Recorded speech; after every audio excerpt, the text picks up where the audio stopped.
He's a servant to nobility, not worth missing. Here's a look at the brand new Kaustic Plastik, Toshiro Mifune, Samurai.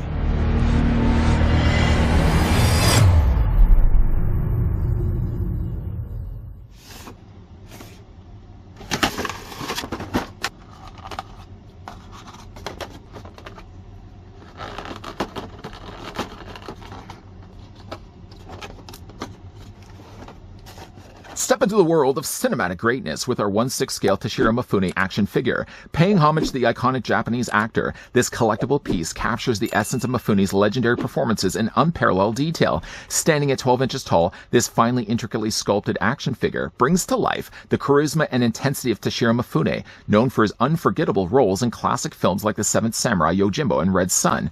Every inch of this figure is a testament to the craftsmanship and dedication employed in recreating Mifune's distinctive features, from his facial expressions to the meticulous replication of signature costumes. Designed with posability in mind, the Toshiro Mifune action figure ensures dynamic and realistic movements by allowing with multiple interchangeable parts and the wide range of original real metal accessories, including with this figure a variety of action-packed positions to recreate the most famous scenes from his most celebrated films. Oh, young folk, if you fear death, die now. Having died once, you won't die again. If you've been dying, though, to get your hands on Toshiro Mifune, whether it be the Samurai or the earlier looked at Ronin, they are currently right now on pre-orders on Kaustic Plastik's site. They're selling either separately for £295, or if you'd like to get them together, the Samurai and the Ronin are selling for €570. I can put the links down below in the video description if you guys are interested. I'd also like to send a big thank you to the folks over at Kaustic Plastik. They were kind enough, though, to provide the Toshiro Mifune Samurai that we're going to be looking at in this review, and the earlier looked at Toshiro Mifune Ronin. With that all being said, though, let's take the tape measure and see how tall the figure stands. I would imagine, though, he's going to stand about the same as the Ronin, and in fact he is. 11 3/4 of an inch in height, or Mifune is going to stand at about 29 centimeters tall. I guess before we get things underway, the first thing I did want to tell you guys, though, is included inside the box is like with the Ronin, you get yourself 2 separate cards. First one, Kaustic Plastik. The products are hand-painted and assembled. As a result, there may be a slight variation between individual items. Through all variations will remain within an acceptable range. I did point this out also earlier too. Please keep, though, this product away from direct sunlight, high temperatures, and high humidity to prevent damage or deterioration. Being, again, that these are all hand-painted, very meticulously hand-painted, especially for the head, you don't want to have direct sunlight possibly fading any one of these pieces. Also, as well, included inside the card, a Toshiro Mifune 1/6 scale collectible figure, which I think is pretty much the exact same card as we also got with Ronin. The same, though, cast and crew are still responsible for bringing this thing to life. Let's move that off to the side. Something also that you may recognize is the fact that this is the exact same display stand that we also got with Ronin. It's all cast here also in plastic, but you can see there's the placard there on the front, done in both bronze and gold. And similar to the Ronin before, you can see that the top is sort of a cobblestone walkway here. This is just a flat sticker, though. There's no texturing or anything to it. But like, though, the Ronin, what it's concealing underneath is a magnet. I love that, first of all, Kaustic Plastik is choosing to use magnets. It makes, certainly, though, displaying these figures so much simpler. You don't have to worry about an obnoxious neck on the back. You don't have to worry about crimping the waist of any figure that you put on top of it. It's so much, though, simpler, because on the bottom, though, of his sandals, there's a magnet built into it that attaches onto the base. And the base, as you're seeing right now, is very secure. It's never going to be falling off. The thing, though, about it is that the magnets seem to be placed here and here, and you notice that right away when you put the figure down. He securely attaches there, and then when you move him sort of again, he attaches right around here. Well, I guess he's got a magnet right there and a magnet right there.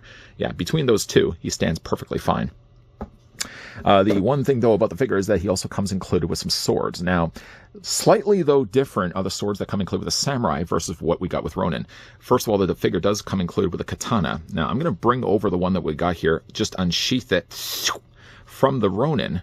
And just to show you guys, though, that they are exactly the same blades. These blades, by the way, are metal. Nice shiny finish on both of these as well. Again, they don't have a sharp edge to them at all. Well sculpted, again, for the actual guard. I don't even think I spent a lot of time showing you guys what the guards actually look like. You can see there like some really decorative details added to the guard and, of course, to the hilt as well. The thing about it, though, the swords, is while these are identical to one another, the other two are not. What we got included, though, with the Ronin was the Tonto, was basically a small dagger. What we get, though, with the Samurai is a Wakizashi sword. It's a little bit shorter, though, than a katana. So, like, if just to bring back the katana, you can see the Wakizashi sword is a little bit shorter than that. It's a very, like, slight smaller version of a regular katana blade.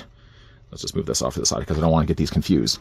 Like with both of these before, they also come included with sheaths as well. So, of course, you get one for the wakizashi. So we're just going to go ahead and sheath that right now. And, of course, we also get as well a sheath for the katana. You want to make sure, of course, when you're putting it right in that you're going to be matching the same curvature. And we can just, again, slide that in place. Now, the interesting thing, though, is like with the Ronin, there's also, when you look at the front of his kimono, there's a belt loop right here. This is a separate belt from the rest of the outfit. So with that, though, there's enough space that you can take yourself the sheath and sort of just tuck it underneath the belt. You want to kind of maybe pull it out just a little bit by your hand. You want to be careful, of course, doing this. And just slide the sheath in place. And you can rinse and repeat, obviously, though, when you take yourself the wakizashi sword. We're going to go again do that. Just slide that in place. Now, you can overlap them, obviously. Careful, though, should be made when you're sliding these in place. And, of course, now you can have that displayed along with the samurai. One thing that's also really cool, though, about the figure is that he also comes included with the inro. Now, the inro is basically a traditional Japanese case for, like, holding objects. While it doesn't look like it actually does open up, it works the same way as the water bottle that came included with the Ronin. Basically, you get yourself a loop, and it doesn't necessarily hook in place on the side of the kimono. What you do, though, instead is you basically just kind of loop it around through. You could also take this, and when you loop it through, basically feed this part through, so basically you complete the loop. Does that make sense? Oh, hope that makes sense. So again, nice little decorative inro here. Show you guys what that looks like. My guess is it's probably been cast here first in the bronze, and then they went in with the silver and touched it up. Boy, that looks nice, though. Let's move those all off to the side. And then the one other thing that comes included with the figure is then he has swappable arms. Now, if you've already watched my review of the Ronin, you're sort of now familiar with kind of how this all works. What they've done is instead of actually having swappable arms or swappable hands, they instead give you swappable arms. So when you actually look at the arms themselves, they're completely seamless. So you get like the hand, and obviously that's attached to the forearm. This is, by the way, more of a softer rubber material, but all the pre-poses are done in the actual full arm rather than have to worry every single time about removing the hands. I like that in the sense that this makes this look a lot more realistic. It's seamless, and even really to the attention of detail, where the arm is bent like this, the hand has been bent, you can see it's left behind a crease, and they put a little bit of discoloration there, a little bit of more extra red. It looks super realistic, though. These arms, by the way, if they look somewhat familiar to you, they happen to also be the exact same arms that were coming included with the Ronin. So, like, for example, I'm just going to grab the relaxed hand here. The relaxed hand for the Ronin. We also get a sword-wielding hand, which again happens to be the exact same one from the previous release. And as we basically run through this, you'll see it's just a rinse and repeat. They're exactly the same arms. I can't really expect them to use different arms. I mean, the fact that the arms initially for the Ronin were so effective anyways, why then, start to change them up and have to create brand new molds for them? If you did want to, by the way, change out the arms, just slide up, though, the sleeve. And I did mention this, though, when we looked at the other Toshiro. So like this bicep section here is all plastic. This part down below here is more that soft material, that rubber material. The only thing that's sort of the dead giveaway that this isn't quite the same material as this is obviously this is more of a matte finish. This has a little more of a sheen. But when it comes to removing the arms, you just wiggle the arm basically back and forth, and it easily detaches just because, again, there's a whole lot less to worry about. I love, again, that we're using like this kind of material for this.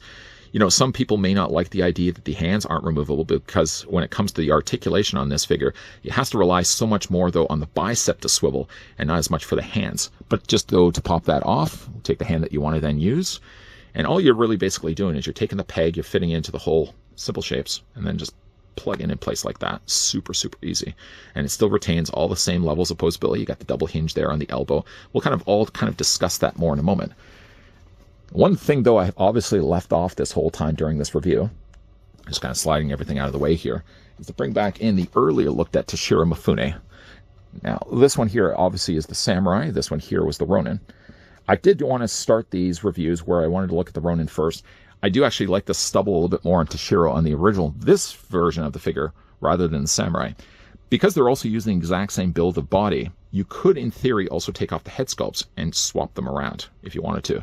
Because if you actually look at the head sculpts here, first of all, hand-painted.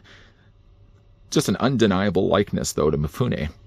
But being, though, the way that they've handled the articulation on this, basically you just slide this off, and underneath you basically have yourself like a half can shape to it. So what you can do, though, just take that off. If you do end up picking up both of these figures and you choose down the road, by the way, there's the differences between the two. There's not a lot different other than obviously the stubble now on this face. Sideburns and the placement of the hair seems to be exactly the same. Whoops, not drop the head sculpt in the process. Pick it up right over here. But if you did, though, want to change out the head sculpts, just again, carefully slide that off the post. Put the new head sculpt then in place. And if you, again, want to have a cleaner look for the Ronin, you can pull that off. I think if you're going to be a Ronin, though, it makes a little bit more sense that Toshiro is going to have more stubble on his face. But with the options available, you can certainly swap them out if you want to. Let's just put them back the way that we found them. So we'll put him back over there. And we'll go ahead. Actually, you know what? I'm going to keep him in frame for right now. We're going to go ahead and put the head back in place for the samurai release of him. And let's also just unsheath these. Slide them off, put them off to the side here. So the fact for the figure here, the thing that what's interesting, though, about the samurai is essentially he is wearing still the black kimono underneath. You could, though, in theory, take these shoulder pads off completely. You just slide them off and you just loop them off. I've seen actually some images, though, of Toshiro where he's actually got one of the shoulders off completely. And it doesn't look like it actually detaches down below here, but if you did want to have them, you know, one shoulder at least detach, you can certainly do that. Underneath, though, it basically is somewhat of the similar kimono underneath. One thing, too, is that he has both the family crests on the outer shoulders areas as well. And he's also got the Mifune crest underneath there, too. So, by the way, though, if you did want to tuck these back in place, the easiest thing I probably would say is take something that isn't going to be sharp. Maybe like a flat-headed screwdriver, for example. I'm just going to kind of use my hand for right now. That might help just to kind of guide the shoulders back underneath the belt. As for the rest of the figure, being that, again, like they're using a lot of the same body, let's actually just move this guy out of the way for a second. We'll kind of bring him back a little bit later. Being that they're also using a very similar style of body.